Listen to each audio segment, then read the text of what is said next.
So many of us are kind of moving through life and moving through our parenting journey from a fear-based place. So a small example of that would be your kiddo refuses to bring a jacket. And so you say something to them like, if you don't bring a jacket, you're going to get sick and you're going to be cold outside. And so you force them, and you have this big power struggle when you're getting ready to go to school in the morning to force them to take a jacket to school. A more positive discipline method might be to say, you might be cold when you go outside today. Have you thought about that? Do you feel like you have all the clothes that you need to be warm at school today? You ask them questions. Kids as early as 4 and 5 can answer these questions. And then if they go to school, so for instance, you say, you're going to be cold and you're going to get sick. Kid goes to school, they're a little hot-bodied kiddo, and they're running around at recess, they're not cold, and they don't end up getting sick. What do you think that's going to do to their trust in your decision-making?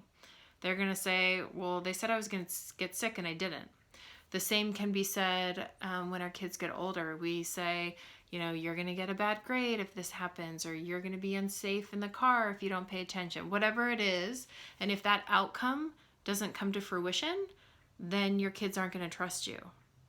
So asking more helpful questions to help them make decisions and be critical thinkers about what they need or the decisions that they can make, and keeping our fears in check, because parenting from a place of fear is such a tenuous place to parent from.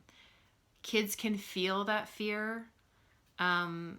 It's modeling to them poor decision making, because when we're parenting from a place of fear, we're often reactionary. We don't make the decisions that the sound decisions that we probably would like to make in those situations. And so checking in with yourself, considering where those fears might come from, and making sure that we allow our kids to have their own experiences and we don't project or put upon them the experiences that we had as a kid or that we had as teenagers, or the things that we worry about, that we allow them to have their own experiences and their own feelings about things. So parenting out of fear, try not to do it.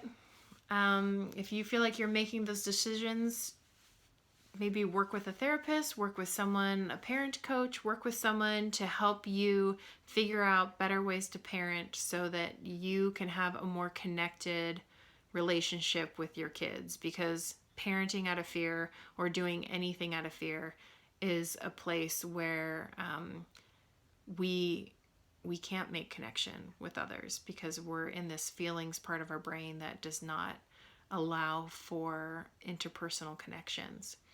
So I hope this is helpful. Check in with yourself, leave comments below. You can ask questions and check out my other videos.